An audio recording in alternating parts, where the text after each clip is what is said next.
इस अध्याय में हम शिवलिंग की स्थापना, उसके लक्षण और पूजन की विधि का वर्णन तथा शिवपद की प्राप्ति कराने वाले सत्कर्मों का विवेचन करेंगे। ये विघ्नेश्वर संहिता का 11वां अध्याय है। ऋषियों ने पूछा, सूत जी, शिवलिंग की स्थापना कैसे करनी चाहिए, उसका लक्षण क्या है तथा उसकी पूजा कैसे करनी चाहिए, किस देश काल में करनी चाहिए और किस द्रव्य के द्वारा उसका निर्माण होना चाहिए। सूत जी ने कहा, महर्षियों, मैं तुम लोगों के लिए इस विषय का वर्णन करता हूँ। ध्यान देकर सुनो और समझो। अनुकूल एवं शुभ समय में किसी पवित्र तीर्थ में, नदी आदि के तट पर अपनी रुचि के अनुसार ऐसी जगह शिवलिंग की स्थापना करनी चाहिए जहाँ नित्य पूजन हो सके। पार्थिव द्रव्य से अपनी रुचि के अनुसार कल्पोक्त लक्षणों से युक्त शिवलिंग का निर्माण करके उसकी पूजा करने से उपासक को उस पूजन का पूरा फल प्राप्त होता है। संपूर्ण शुभ लक्षणों से युक्त शिवलिंग की यदि पूजा की जाए तो वह तत्काल पूजा का फल देने वाला होता है। यदि चल प्रतिष्ठा करनी हो तो इसके लिए छोटा सा शिवलिंग अथवा विग्रह श्रेष्ठ माना जाता है, और यदि अचल प्रतिष्ठा करनी हो तो स्थूल शिवलिंग अथवा विग्रह अच्छा माना गया है। उत्तम लक्षणों से युक्त शिवलिंग की पीठ सहित स्थापना करनी चाहिए। शिवलिंग का पीठ मंडलाकार, गोल, चौकोर, त्रिकोण अथवा खाट के पाए की भांति ऊपर नीचे मोटा और बीच में पतला होना चाहिए। ऐसा लिंग पीठ महान फल देने वाला होता है। पहले मिट्टी से, प्रस्तर आदि से अथवा लोहे आदि से शिवलिंग का निर्माण हो, उसी से उसका पीठ भी बनाना चाहिए। यही स्थावर अचल प्रतिष्ठा वाले शिवलिंग की विशेष बात है। चल प्रतिष्ठा वाले शिवलिंग में भी लिंग और पीठ का एक ही उपादान होना चाहिए, किंतु बाणलिंग के लिए यह नियम नहीं है। लिंग की लंबाई निर्माणकर्ता या स्थापना करने वाले यजमान के 12 अंगुल के बराबर होनी चाहिए। ऐसे ही शिवलिंग को उत्तम कहा गया है। इससे कम लंबाई हो तो फल में कमी आ जाती है, अधिक हो तो कोई दोष की बात नहीं है। चर लिंग में भी वैसा ही नियम है। उसकी लंबाई कम से कम कर्ता के 1 अंगुल के बराबर होनी चाहिए। उससे छोटा होने पर अल्प फल मिलता है, किंतु उससे अधिक होना दोष की बात नहीं है। यजमान को चाहिए कि वह पहले शिल्प शास्त्र के अनुसार एक विमान या देवालय बनवाए जो देवगणों की मूर्तियों से अलंकृत हो। उसका गर्भगृह बहुत ही सुंदर, सुदृढ़ और दर्पण के समान स्वच्छ हो। उसे 9 प्रकार के रत्नों से विभूषित किया गया हो। उसमें पूर्व और पश्चिम दिशा में 2 मुख्य द्वार। जहाँ शिवलिंग की स्थापना करनी हो, उस स्थान के गर्त में नीलम, लाल वैदूर्य, श्याम, मरकत, मोती, मूंगा, गोमद और हीरा, इन 9 रत्नों को तथा अन्य महत्वपूर्ण द्रव्यों को वैदिक मंत्रों के साथ छोड़े। सद्योजात आदि 5 वैदिक मंत्रों द्वारा शिवलिंग का 5 स्थानों में क्रमशः पूजन करके अग्नि में भविष्य की अनेक आहुतियां दे और परिवार सहित मेरी पूजा करके गुरुस्वरूप आचार्य को धन से तथा भाई बंधुओं को मनचाही वस्तुओं से संतुष्ट करे। याचकों को जट, सुवर्ण, ग्रह एवं भू संपत्ति तथा चेतन गो आदि वैभव प्रदान करे। स्थावर जंगम सभी जीवों को यत्नपूर्वक संतुष्ट करके एक गड्ढे में सुवर्ण तथा 9 प्रकार के रत्न भरकर सद्योजात आदि वैदिक मंत्रों का उच्चारण करके परम कल्याणकारी महादेव जी का ध्यान करे। तत्पश्चात नादघोष से युक्त महामंत्र ओंकार ओम का उच्चारण करके उक्त गड्ढे में शिवलिंग की स्थापना करके उसे पीठ से संयुक्त करे। इस प्रकार पीठयुक्त लिंग की स्थापना करके उसे नित्य लेप, दीर्घकाल तक टिके रहने वाले मसाले से जोड़कर स्थिर करे। इसी प्रकार वहां परम सुंदर वेद मूर्ति की भी स्थापना करनी चाहिए। सारांश यह कि भूमि संस्कार आदि की सारी विधि जैसी लिंग प्रतिष्ठा के लिए कही गई है, स्थावर लिंग की सींचने आदि के द्वारा सेवा करनी चाहिए और जंगम लिंग को आहार एवं जल आदि देकर तृप्त करना उचित है।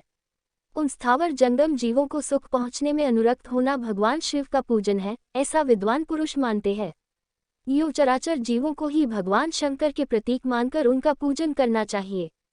इस तरह महालिंग की स्थापना करके विविध उपचारों द्वारा उसका पूजन करे। अपनी शक्ति के अनुसार नित्य पूजा करनी चाहिए तथा देवालय के पास ध्वजारोपण आदि करना चाहिए। शिवलिंग साक्षात शिव का पद प्रदान करने वाला है, अथवा चल लिंग में षोडशोपचारों द्वारा यथोचित रीति से क्रमशः पूजन करे।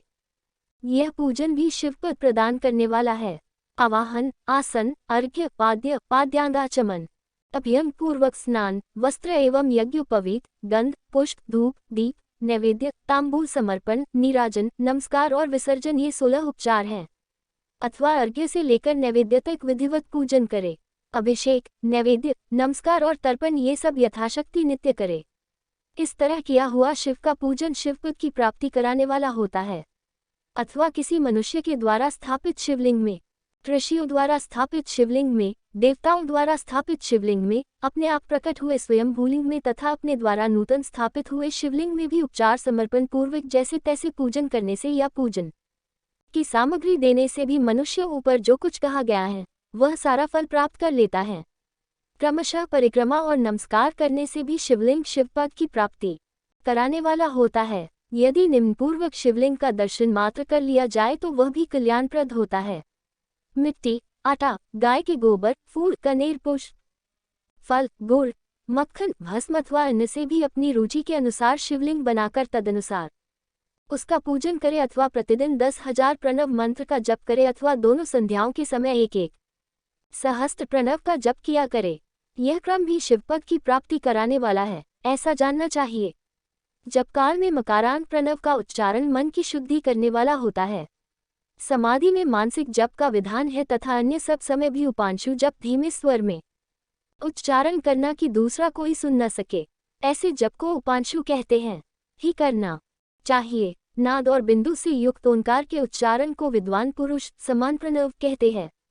यदि प्रतिदिन आदरपूर्वक 10,000 पंचाक्षर मंत्र का जप किया जाए अथवा दोनों संध्याओं के समय एक एक सहस्त्र का ही जप किया जाए तो उसे शिवपद की प्राप्ति कराने वाला समझना चाहिए। ब्राह्मणों के लिए आदि में प्रणव से युक्त पंचाक्षर मंत्र अच्छा बताया गया है। कलश से किया हुआ स्नान, मंत्र की दीक्षा, मातृकाओं का न्यास, सत्य से पवित्र अंतःकरण वाला ब्राह्मण तथा ज्ञानी गुरु, इन सबको उत्तम माना गया है। द्विजों के लिए नमः शिवाय के उच्चारण का विधान है। द्विजेतरों के लिए अंत में नमः पद के प्रयोग की विधि है, अर्थात वे शिवाय नमः इस मंत्र का उच्चारण करें। स्त्रियों के लिए भी कहीं कहीं विधिपूर्वक उच्चारण का ही विधान है, अर्थात वे भी शिवाय नमः का ही जप करें। कोई कोई ऋषि ब्राह्मण की स्त्रियों के लिए नमः पूर्वक शिवाय के जप की अनुमति देते हैं, अर्थात वे नमः शिवाय का जप करें। पंचाक्षर मंत्र का 5 करोड़ जप करके मनुष्य भगवान सदाशिव के समान हो जाता है। 1, 2, 3 अथवा 4 करोड़ का जप करने से क्रमशः ब्रह्मा, विष्णु, रुद्र तथा महेश्वर का पद प्राप्त होता है। अथवा मंत्र में जितने अक्षर हैं उनका पृथक पृथक 1 लाख जप करें अथवा समस्त अक्षरों का एक साथ ही जितने अक्षर हों उतने लाख जप करें। इस तरह के जप को शिवपद की प्राप्ति कराने वाला समझना चाहिए।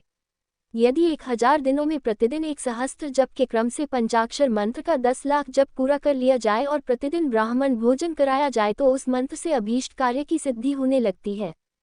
ब्राह्मण को चाहिए कि वह प्रतिदिन प्रातः काल 1008 बार गायत्री का जप करे। ऐसा होने पर गायत्री क्रमशः शिव का पद प्रदान करने वाली होती है। वेद मंत्रों और वैदिक सूक्तों का भी नियम पूर्वक जप करना चाहिए।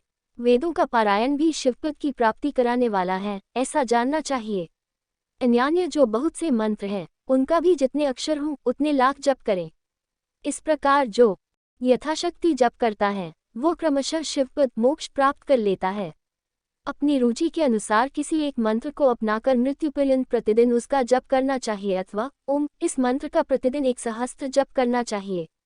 ऐसा करने पर भगवान शिव की आज्ञा से संपूर्ण मनोरथों की सिद्धि होती है। जो मनुष्य भगवान शिव के लिए फुलवाड़ी या बगीचे आदि लगता है तथा शिव के सेवा कार्य के लिए मंदिर में झाड़ने बुहारने आदि की व्यवस्था करता है वह इस पुण्यकर्म को करके शिवपद प्राप्त कर लेता है। भगवान शिव के जो काशी आदि क्षेत्र हैं उनमें भक्तिपूर्वक नित्य निवास करें।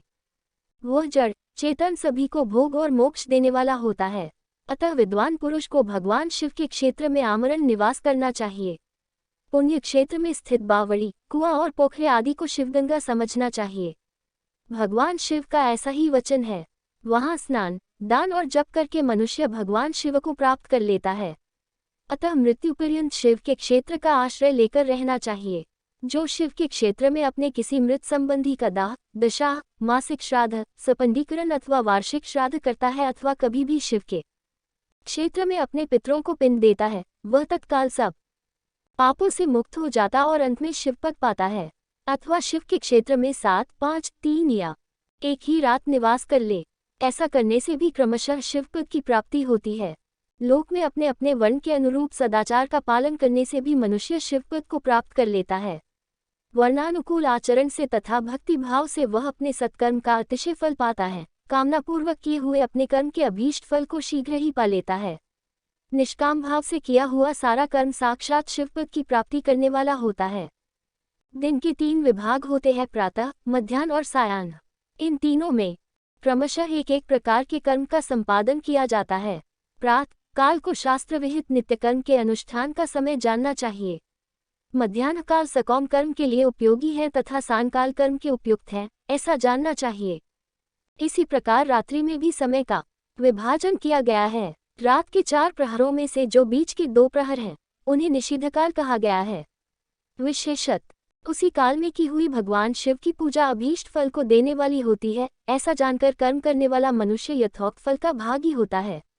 विशेषत कलयुग में कर्म से ही फल की सिद्धि होती है। अपने अपने अधिकार के अनुसार ऊपर कहे गए किसी भी कर्म के द्वारा शिवाराधना करने वाला पुरुष यदि सदाचारी है और पाप से डरता है तो वह उन कर्मों का पूरा फल अवश्य प्राप्त कर लेता है। ओम नमः शिवाय। ये अध्याय समाप्त हुआ। अगर आपको हमारी कथा अच्छा लगे तो इसे अपनी प्रियजनों को शेयर करें। धन्यवाद।